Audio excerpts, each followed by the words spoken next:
All right, 99.9 Punk World Radio FM. You guys already know what time it is. Right here, we actually have an amazing, legendary, that's right, Canadian rock band. That's right, we got Broomfiller right here live on the airways. We're joined by Terry and Richard of this amazing band. How are you guys doing this Friday evening? Excellent. Great. How are you? I'm doing great, best I could possibly be. Just super excited and happy that it's actually Friday. I know me and Terry backstage were having that conversation, just how it's really great for it just to be the weekend. Absolutely, and it's shitty weather outside, so I'm indoors and I'm happy. That's right. I agree with the shitty weather. We actually just got back from Ottawa about an hour ago, and it was just getting flooded with like snow and hail, and it's like, oh my god, man! It's like tomorrow's April. This Mother Nature screw off. Yeah, I'm kind of done with the snow and the bad weather already. But jumping right into things, guys, because I know you guys are very busy individuals, so I'm not going to take you away too much on this Friday evening. But for the individuals that actually aren't quite familiar with Broomfiller, I was wondering if you can actually just introduce yourselves individually and tell us a bit more about yourselves as individual members of this amazing band. Well, I'll go first. I've been a member of Broomfiller for the last, 9, 10 years? It's been a good long time now. A couple of years of pandemic in there, but we won't talk about that. But it's been a great ride. The music is really what drives Broomfiller. It's so technically fun to learn and to play and to interact with the other musicians in the group. And it's 100% Richard. Richard is the heart and soul of this operation.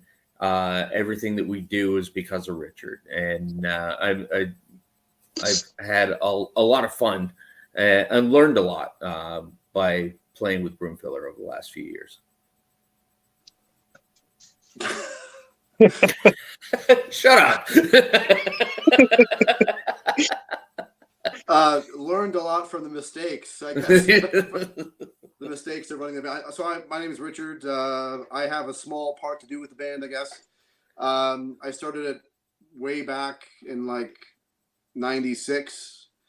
I was originally a drummer in a band in my hometown growing up, and was playing drums in different bands. And then when that band kind of dissolved, it was around the time of the first Foo Fighters record, actually, when Dave Grohl hopped in front of the kit and started fronting his band. It was kind of very inspirational for me. And I was like, well, if he can do it, I can do it. Like, who's Dave Grohl? Like, so it made me get the confidence to, I was always writing songs, and I had a local bass player and a drummer, and we were a three-piece, and we played shows for a couple of years. And then I decided to pack my bags and move to Toronto.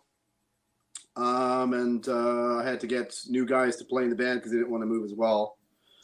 And, are you wanting me to go into like albums and stuff, or? Oh no, we're pretty much just like introduce yourself. That way, if individuals don't really know the band, they can kind of learn a little bit of yourself, eh? Yeah, I play guitar, sing, do the songwriting in the band, and I like cheese. Oh man, honestly, everybody likes cheese, man. If you don't like cheese, very skeptical. It's got to be a good spicy cheese with jalapenos in it, though. Jalapenos, yes. Yeah. It makes for a fragrant ride in the van on tour. Especially when it's like summertime, you know what I mean? Going through the states like Arizona, and like you get the gas going. You need cases of Febreze or something. That's right. Take little fabric softener sheets and just shove them in your nostrils there. Shove them somewhere else too, I would say. Yeah. But also, guys, what is the story behind Broomfiller? Like, of course, how did you guys actually all come together as one story and just form this amazing band? Well, I started the band eons ago, like almost before electricity, it seems like. And I had friends come in and play bass and drums for me. We were a three-piece for the longest time.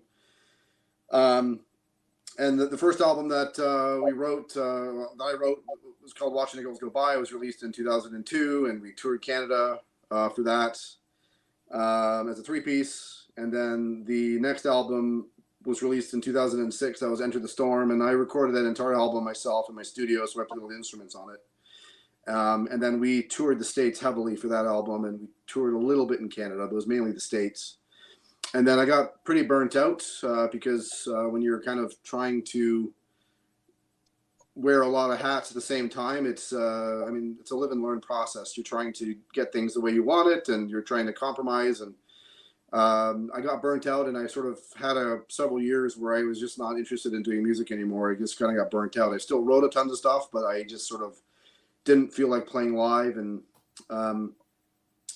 then I started writing more stuff that was a little bit more, I guess, mature or a little bit more intricate. There's several guitar parts layered, and the songs wouldn't do justice without being played live with the second guitar. So then we became a four-piece. And Terry came in like about 10 years ago, just from another friend that was playing drums for us at the time. And so, I mean, Terry's been like my rock pretty much in the band. I mean, we've gone through highs and lows together, and lots of great tours. And I've got drummer Olaf in the band, and Derek is playing second guitar, and they've been with me for several years now. So it's been us for the last, I'd say, I think like 6 years.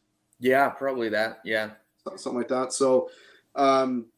It's been nice to have that continuity with the same people. I mean, COVID really blew a piston for everybody, and like there's about 3 years there where, 2020, 2021, 2022, we played one show in 2022. It was the first show back. It was quite a nice feeling to get back on stage and play. And but I mean that's how we've come to this sort of formation now with the four of us.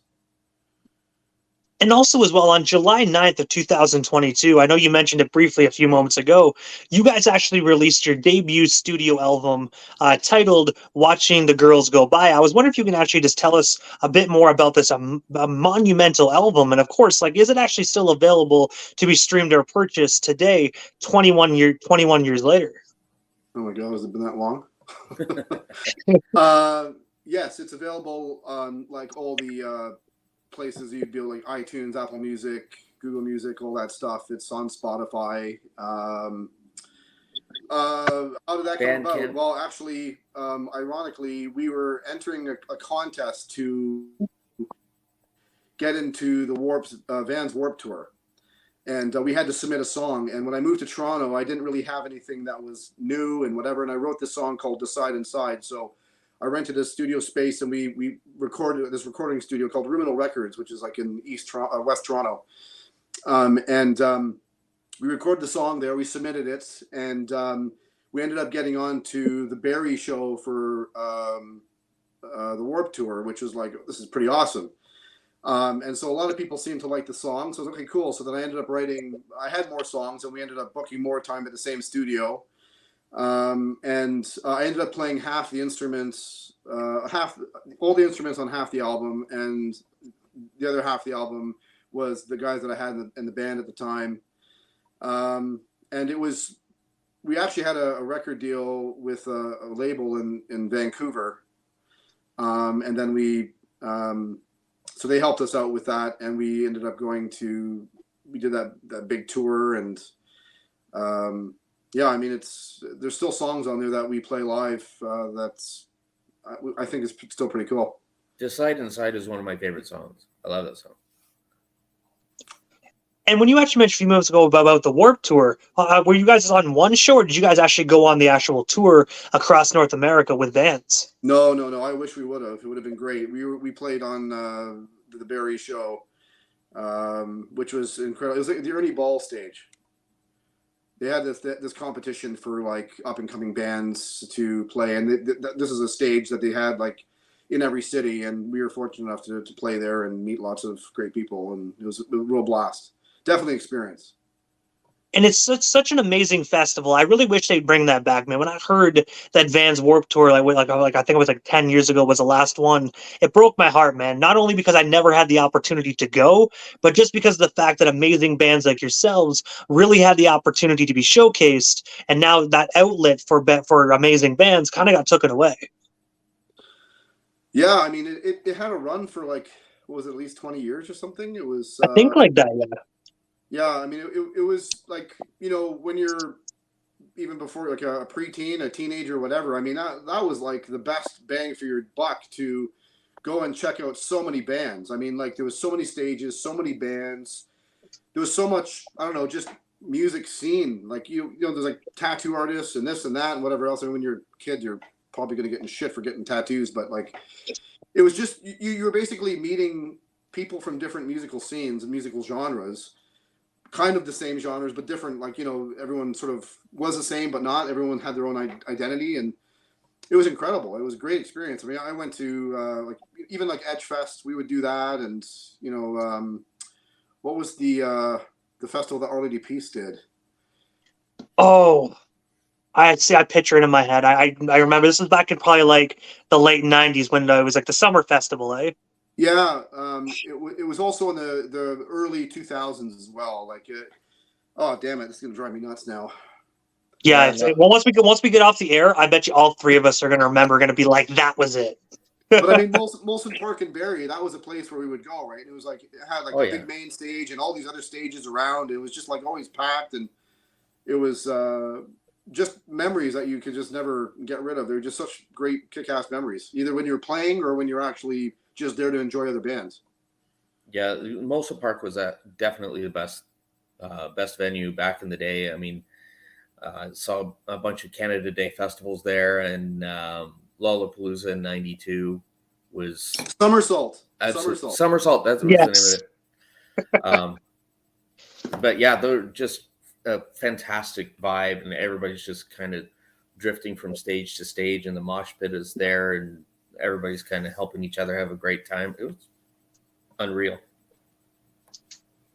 And also as well, in the mid 2000s, I know you mentioned a few moments ago, Terry, about Decide Inside.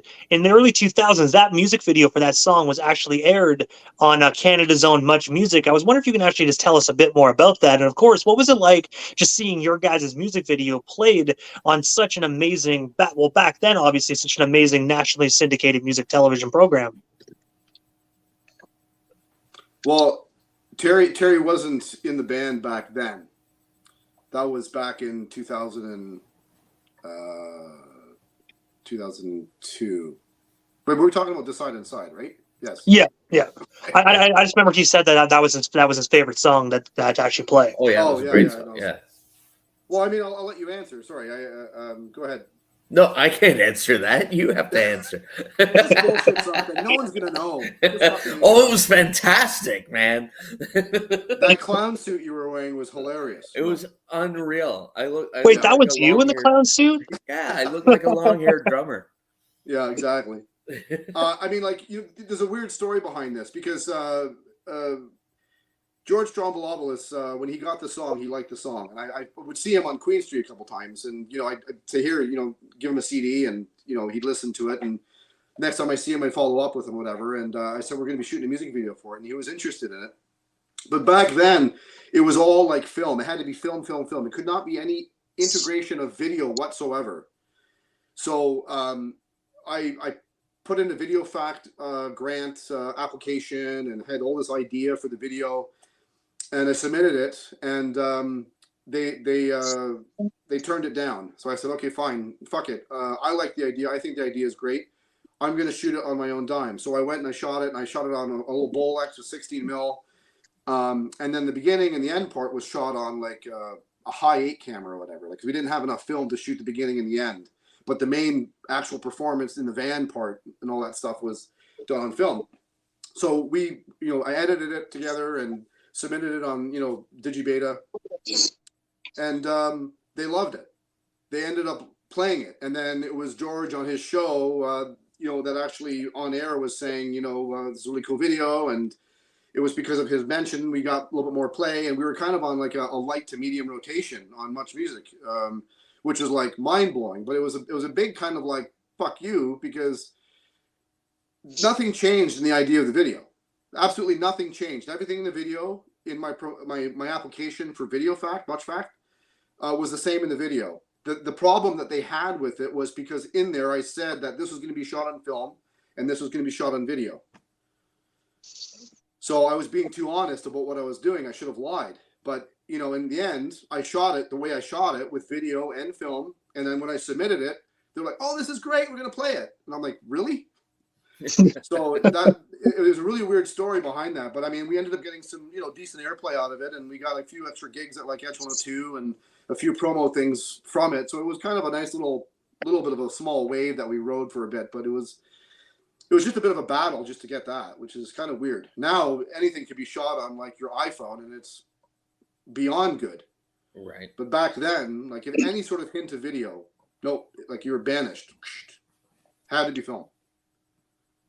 Me personally, I really miss Much Music, man. Like just being able to, you know, turn on the top 20 of all the favorite music videos, and you have different shows with like obviously like the hip hop, you got the punk, you got the rock.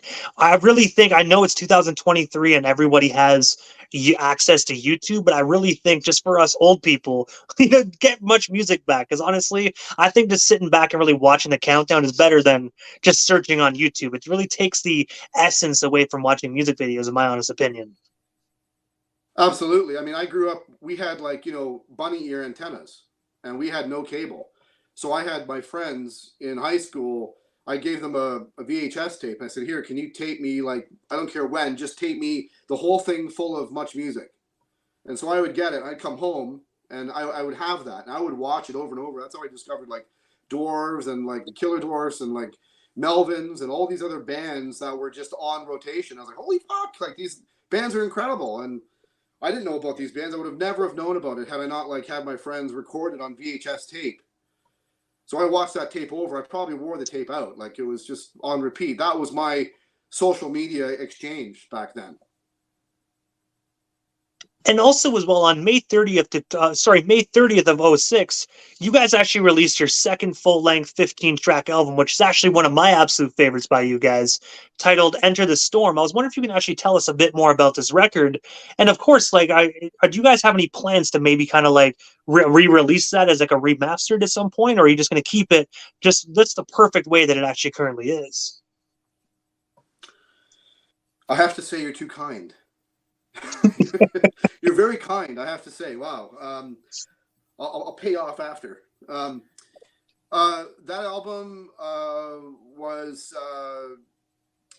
a very, well, like anything. I mean, when you're a songwriter and you're writing your music, I mean, you're going to pull inspiration from certain things. And for me, it's usually from bad things or just unpleasant things in life or that I'm experiencing. And that's what causes me to write the songs. It's usually emotional in some aspect. And that's all I was going through, relationship issues and health issues with my parents and just lots of shit starting. And I had also, you know, I lost my bass player. I lost my drummer just from creative differences. The bass player that I had actually wanted to turn it into more of a metal band. And I love metal music, but it's not something that I write or that I wanted to do. And so we butted heads creatively on that. And the drummer that I had at the time, he had an opportunity to go with another band and I didn't want to stop him and I wasn't ready to start playing live. So I basically channeled all that energy into staying in my apartment and writing. And I recorded the album myself in my own studio. I'm truly touched that you like that album. I think there's some great songs on there, but I think with anybody with creative growth, when you listen to your previous work, for me, it's pretty often when I cringe, when I listen to things and go, oh, I wish I would have done that different or that better, or, you know, this doesn't sound right, or I don't like the way I sang that, or like I'm constantly critiquing myself. Like I'm just never good enough. And, who knows? Maybe I'm not, but I listen to my older stuff and I kind of cringe. I think there's some really, really solid songs on there. Like Motorcade for me is a very, very personal song. The Cause obviously was a single that we pushed the music video for, and that helped us tour the U.S. Doing 2 big tours in the U.S. It was just a matter of me just saying, fuck it, I'm going to do it all myself. And I mixed it, and then I had a person master it, or mix it and master it. I got to say, the 2 songs that I absolutely really love off the record is actually Bed of Fire and I Won't Leave You There. 2 of my absolute favorites. I Won't Leave You There actually is a song that we did as sound check when we were doing an East Coast Canadian tour back in 2004. And it was a song that we just did for sound check, and then we ended up playing it for the show. But it was a couple instances where people that were there for our sound check would come up to us and say, "What was that song?" And I told them it's a new song that I'm working on, and they said it was really good. And small little comments like that from you, when you hear from somebody, it really, really sticks here. And I was just, wow, okay, that song somehow connected with this person. That made me feel great. And so I definitely had to put that on there. The orchestral part of it was something that I imagined in my head, and there's the beginning and the end of it. But the initial song there is it's about that. There for me is about trying to sever myself from a relationship with a girl. And I do know as well, this album actually received multiple awards as well. Same with your debut album. I obviously, with just 2 albums, you guys received so many accolades from like West Coast, California, awards all the way from Canada. Well, what was it like just knowing you guys are only 2 albums in, but have so many accolades to actually just for these 2 current projects? To be honest, we were extremely surprised. We didn't expect any of it. Truly humbled. Surprised, shock, to be honest. I mean, we've been pretty much ignored for a long time, just from local music scenes or different areas where we'd go and play, and we would cater to a certain audience, but like it wasn't something that people gravitated towards right away. Or so when we were like, a million miles away from home and we're down in California and we're winning awards, it was kind of like, wow, like, do we have to travel this far to actually get recognized? And it's that sort of old adage that, a lot of Canadian musicians and artists will say, that like you can't make it well or get recognized or get any sort of like recognition in Canada. You always have to go elsewhere. Some go to Europe, or some go to who else, Timbuktu, wherever. But when that happened, it kind of made me go, oh, maybe I understand now what they're talking about. Yeah, it is a tough scene in Canada. It's especially around Toronto. There's so many bands. There's so much music, which in a lot of ways is great, but in some ways isn't. And there's so much. There's so much pay to play in the city. It's hard for musicians to actually be able to put gas in the tank. Never mind. There's been times, not so much with Broomfiller, because I let the maestro take the reins and organize things.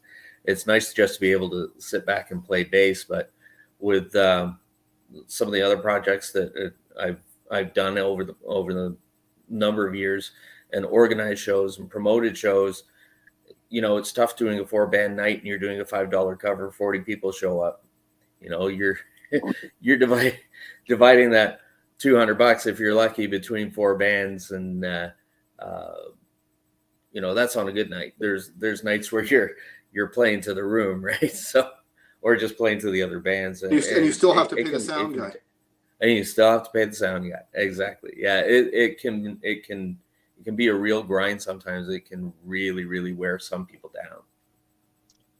And I gotta say, I definitely agree with you, Terry. It's definitely crazy out there for like musicians, and especially here in Canada, like you said, and the whole pay to play aspect. That's why I created Punk World Radio FM, man, because I see that I see bands having to pay like thousands of dollars to get their song played once during rush hour. I mean, it's just absolutely kind of pathetic, and excuse my language, bullshit. That's honestly why I created Punk World Radio. It's not it's not like you're listening to Chum FM in Toronto, but at least you know what I mean. You can get some airplay.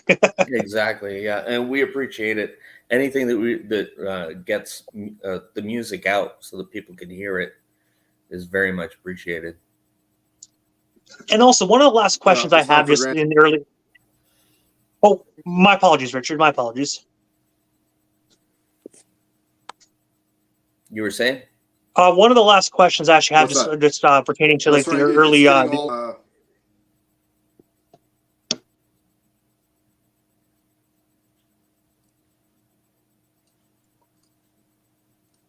Can you still see me good, Terry? Okay, perfect. Yeah, I can see you. Yeah. Okay, perfect. Just wanted to make sure because I know you're like. I first thought it froze. I was like, oh crap. You completely went. Yeah, I missed a bit of what you said. Sorry. Oh, it's okay. It's my apologies. One of the last questions I have is pertaining to the early 2000s. From May 29th to May 13th, 06, you guys actually took the United States by storm, where you did 54 shows in 60 days. I was wondering if you can actually tell us a bit more about this tour. And of course, what was one of your guys' most fondest memories you shared playing America? Because that's a lot of shows for just 60 days. Yeah. Well, that was one of the 2 U.S. tours that we did for Enter the Storm.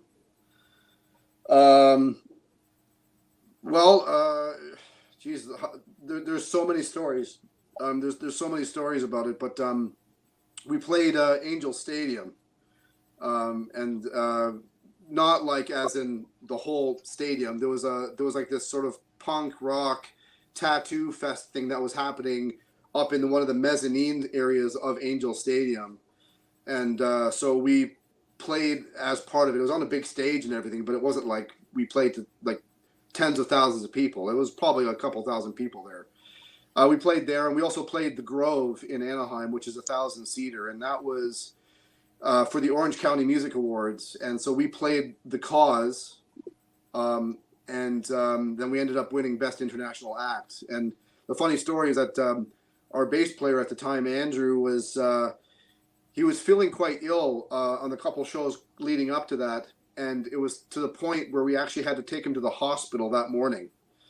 And so he had to get like antibiotics, and he was like pretty sick, very no energy, whatever. And so we were like on the phone like every half hour with the promoter, going like, because they had a show that they were filming. Everything was all taped. It was like a live production, live event.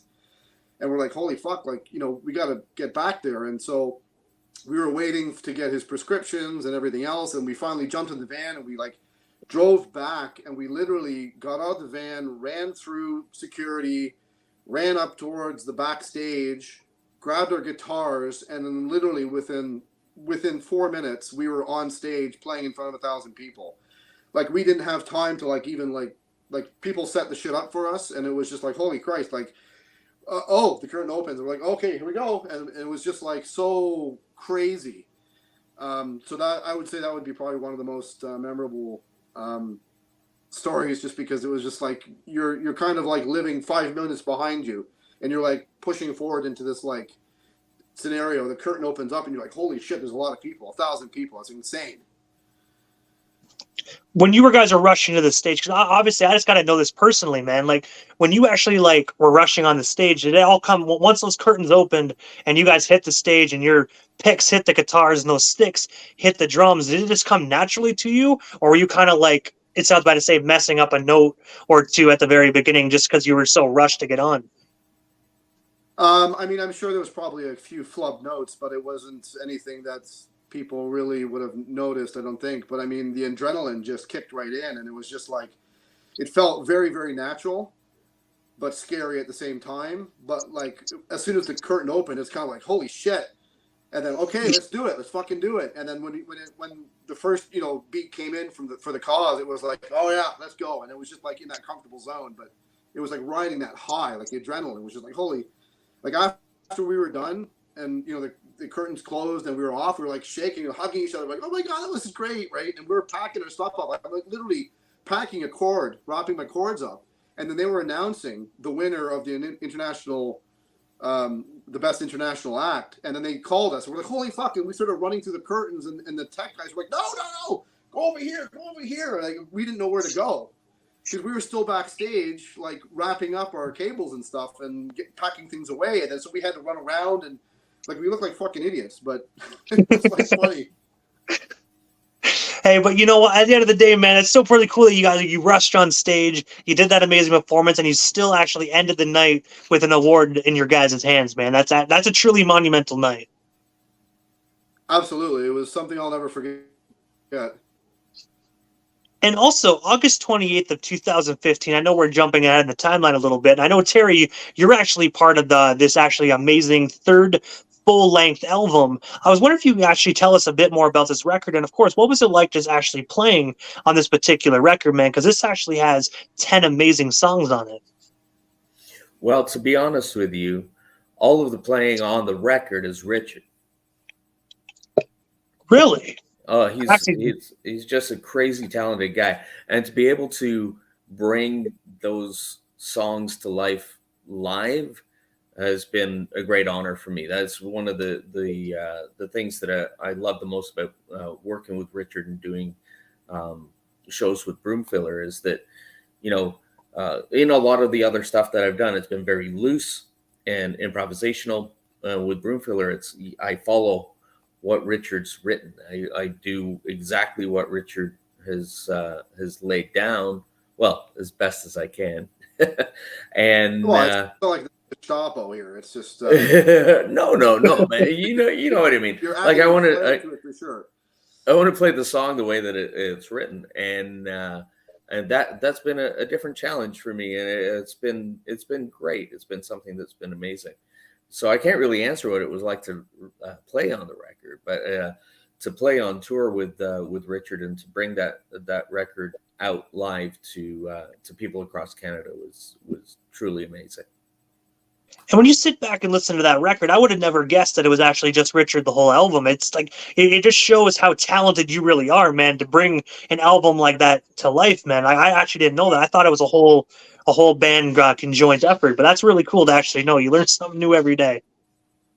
Yeah, well, no, thank you very much. It's either I'm a glutton for punishment or I don't know what it is, but you're just horrible at scheduling. That's the problem.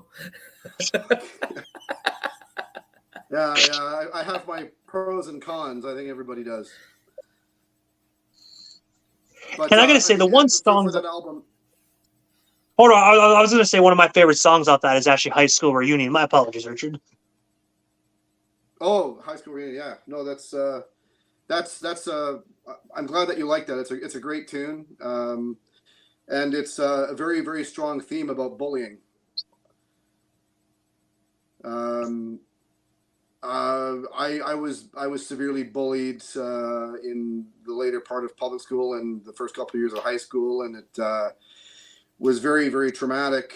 The bullshit that happened and the things that were done, and I just never bought into the whole like, oh, it was my high school, let's go back for the reunion, whatever. And a lot of people were talking about high school reunions and whatever else, and that song basically was my stance against going back. I have no interest in going back or being associated in any way at all with the people in the past that made my life hell for various reasons. And oddly enough, it's kind of weird that some of them have tried to reach out to me, sending friend requests on Facebook or whatever, and it's just like, we were never friends. Why do you want to be friends now? I just find that kind of stupid. It's because you're a rock star, man, and that's what it is. They want a little piece of the pie. But that's what happens, geez, though. They're probably eating their. You should ask them how it tastes to eat your heart out. Because at the end of the day, they're making fun of you and they doubted you, and now look at you now, right? You know what I mean? They were probably sitting there in their mother's basement. So great. They were probably sitting there in their mother's basement. You know what I mean? Probably flicking through a back page trying to find the next the girl to hey, and you're sitting there actually on Much Music. So at the end of the day, it is what it is, right? Yes, that is true. Yeah, I'm sure it's very, very possible those scenarios. But I think that's why I really resonate with that song and really like it too. Because when I was in high school and public school, I got severely bullied at home and at school, and it's just one of those songs that I really can actually relate to because I've been through it, man. And I obviously not the same scenarios as you, but I've been there as well, relatively somewhat, man. So I think just listening to that song and getting the aspect for it, I was like, I think that's why I really resonated and really loved that song off that project. Yeah, well, hey, thank you. That means a lot for you to say that. Thank you so much. And also as well, the past couple of years, every year you guys have actually done a festive holiday Christmas themed song from 2020 right up to this year, 2022. I know it's not Christmas time obviously yet, and you guys still pretty early in the year. And I know a lot of the people that hate the holidays are probably going to kick my ass for bringing this question up. But you guys have more plans to continue this holiday Broomfiller tradition by doing another holiday festive song coming up this December.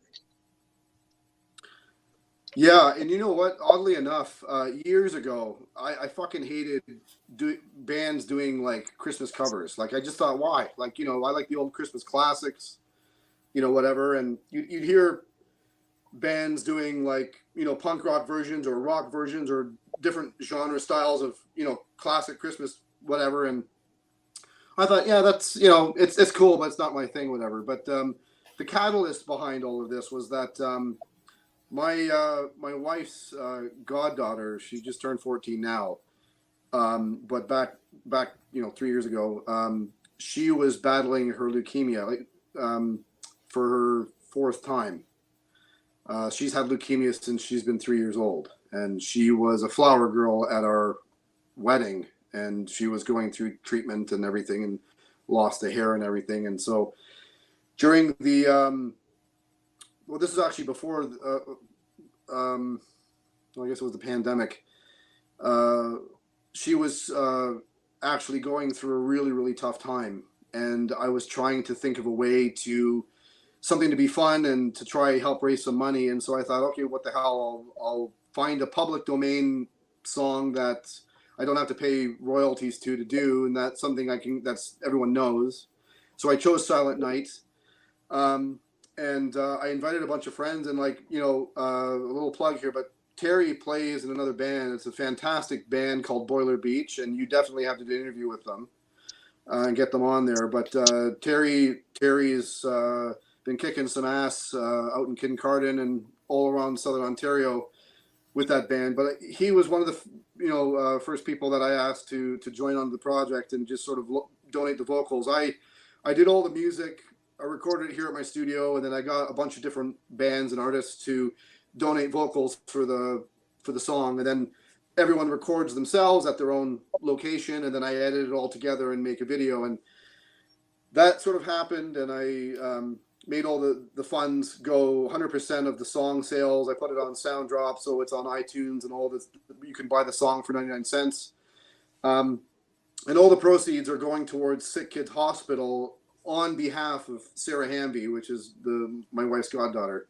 So she was really bad shape during that time, so we were really worried about her. And then come to 2021, she was in remission, and we're like, oh my God, thank God, she's doing well.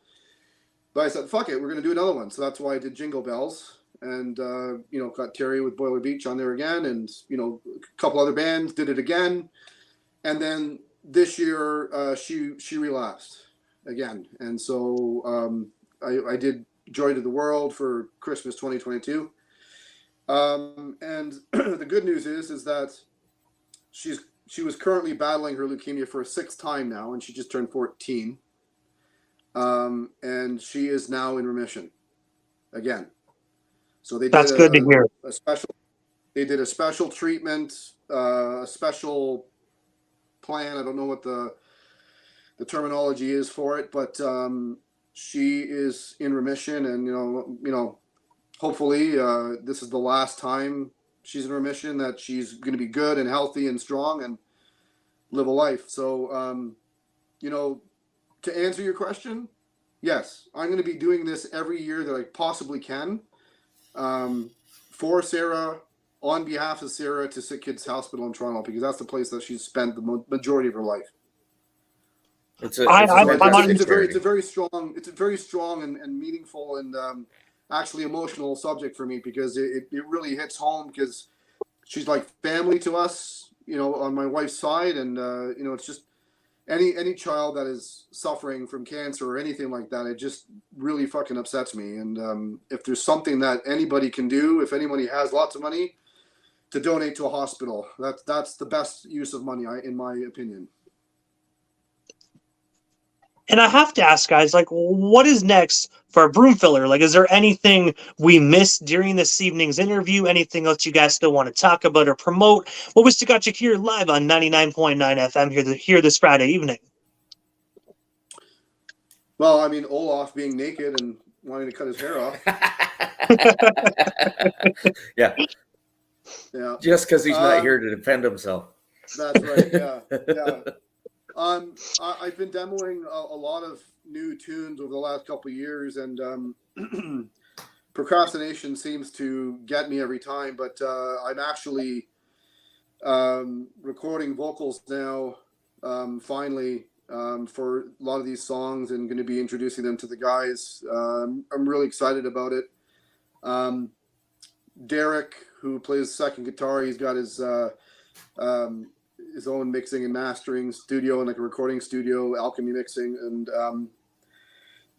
he's been working with me on helping me get these demos up and running. And so the plan was to release a couple singles with a music video this year, and then release a full-length album. But I mean, something is definitely coming down the pipe very soon. If it happens to be that it's this year, it's just a couple singles. That's what it'll be, but the end game is several singles, several music videos for those singles, and then a full-length album, and then hopefully play lots of shows and get back on the road. And I just got to say, just the fact that there's a new Broomfiller actual album in the works. I got to say, as a fan, I'm super stoked, man. I'm really excited to see what you guys actually got in that pot stirring, because I know you guys always come up with some creative masterpieces, man. So I'm super stoked to get my hands on a copy. You are too kind, sir. Thank you very much, though. Thank you. Because when I listen to your guys' music. Like when I listen to your guys' music, though, and I'm not just trying to kiss your guys' ass. I got you on my station. Every album is different, but good at the same time. You get a little bit of everything in each album. You really get to hear your guys' progression, but also you take different musical avenues as well, man. And I really enjoyed that. No, thank you very much. And it's one thing to be prolific. It's one thing to also be procrastinating. Because for every song that is on an album, I have at least 3 or 4 that are shelved, and I have like disk drives, like hard drives full of like songs that I've worked on and either hit a roadblock or I stopped and just said, I'm not interested in the song right now. And then I'll pick it up a couple years later and go, oh, this is cool. And then I'll start working on it again. I mean, it's just the ongoing thing. I'm sure so many musicians and artists relate when they come to creative peaks and valleys. And so, I mean, I appreciate the kind words about any of the music, and really, really appreciate your time and your interest in interviewing us. I mean, it's been a complete honor for me and for us to be on your show, and want to say thank you very much. We really, really appreciate it. Hey, you are most certainly welcome. But when you mentioned you actually have a few albums that are shelved, do you actually have any plans in the future to maybe like take those albums and kind of upload them digitally as kind of like a Broomfiller, like lost archives or something like that? Or you just want to keep those to yourselves? Do it. Maybe after I'm dead. I don't know. I mean, I have so much stuff that's done that would have been released, and it just didn't seem the right time, or I didn't think that I could pull it off live well enough, or whatever. I mean, you know what? It sounds kind of like self-deprecating, and maybe it is, being a musician. Maybe just people say, well, fucking toughen up and just do it.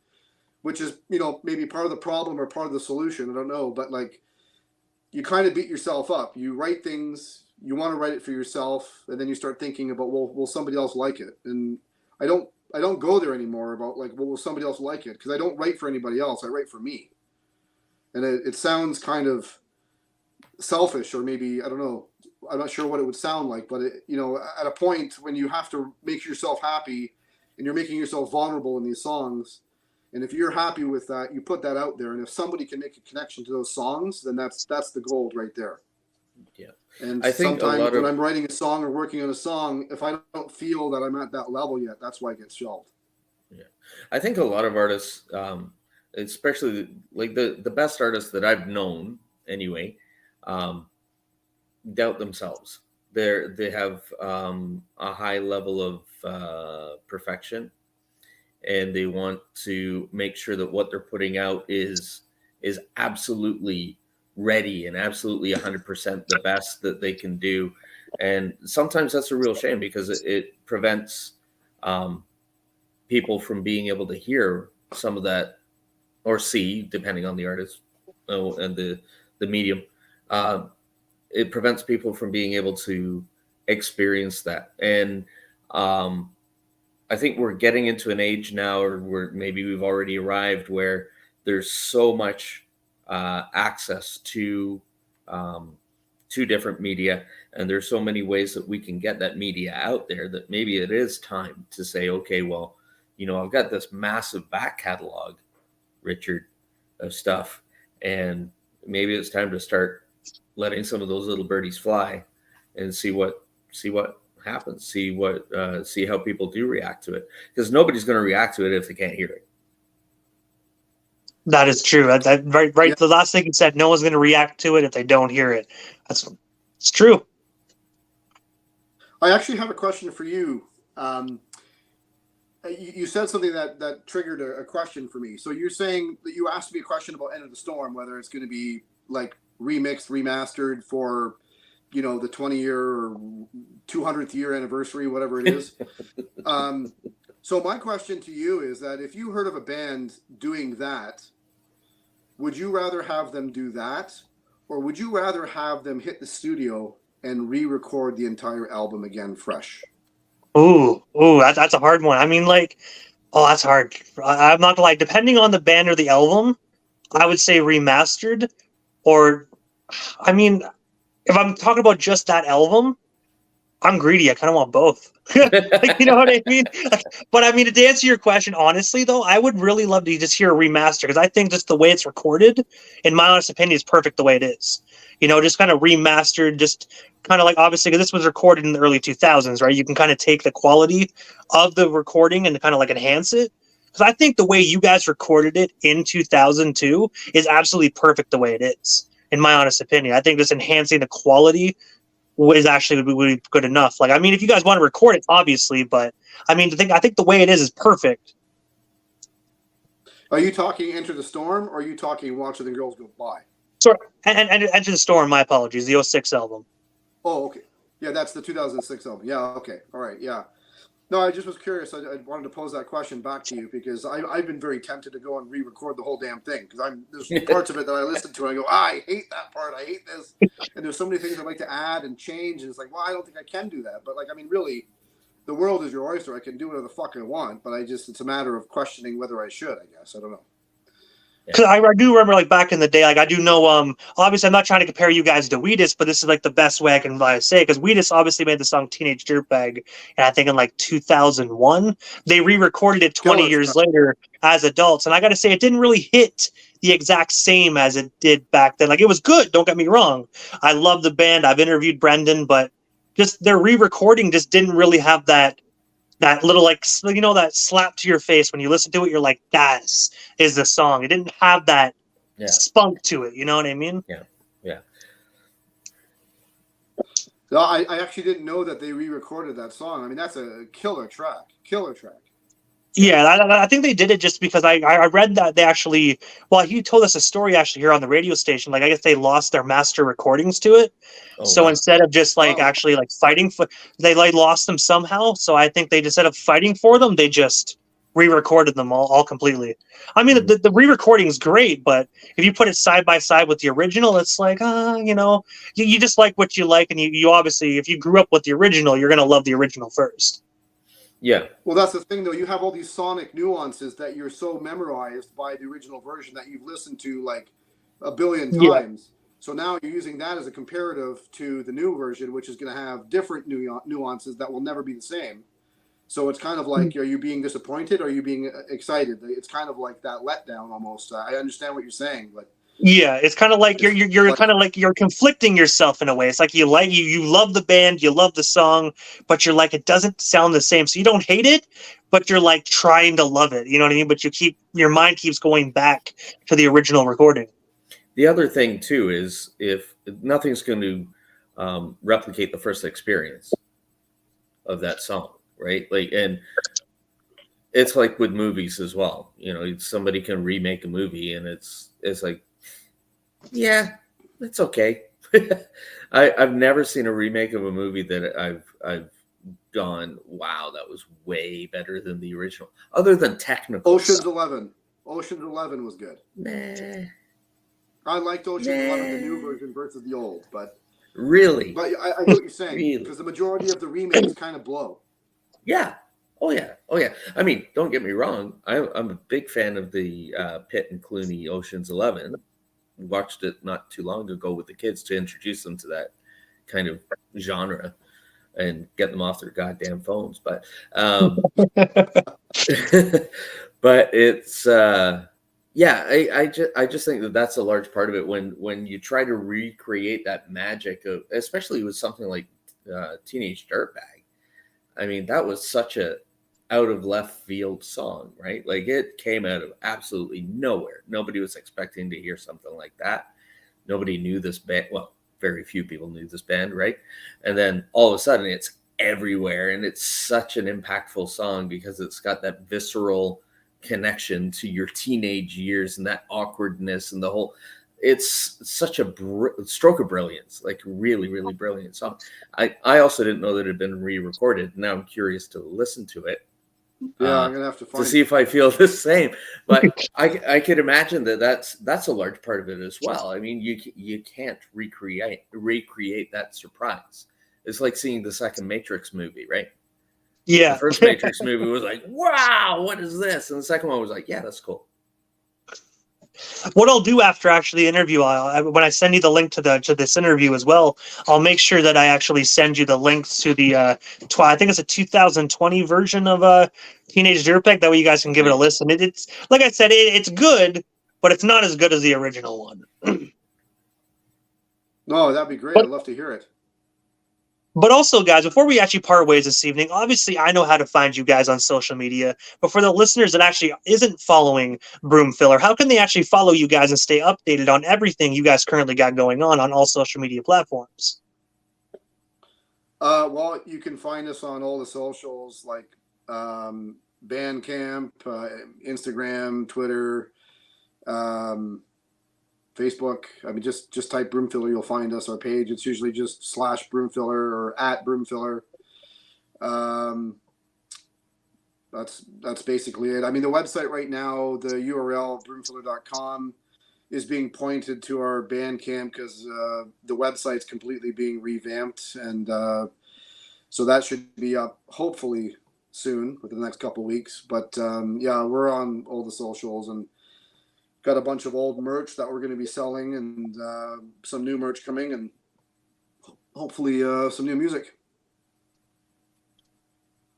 And I got to say, first and foremost, guys, thank you so much for just giving not only myself, but the radio station airways a bit of your Friday evening just to talk about your amazing history within the music community, and of course, just telling us about your new projects that you actually currently got coming up. I'm super stoked, and I know other Broomfiller fans are definitely stoked about what is to come. But again, thank you guys so much for just a bit of your time, and hopefully down the line we can make this happen again sometime soon. Yes, thank you very much. I mean, the honor and the pleasure is mine, ours. Thank you very much for giving us a glimpse of your time and your attention, and we appreciate this very much. Yeah, it's been great. Hey, you're most certainly welcome, guys. Terry, Richard, definitely have yourself a phenomenal rest of the Friday, and of course, a kick-ass weekend as well. We definitely should talk again soon, guys. Yes, sir. Thank you. Thank you very much.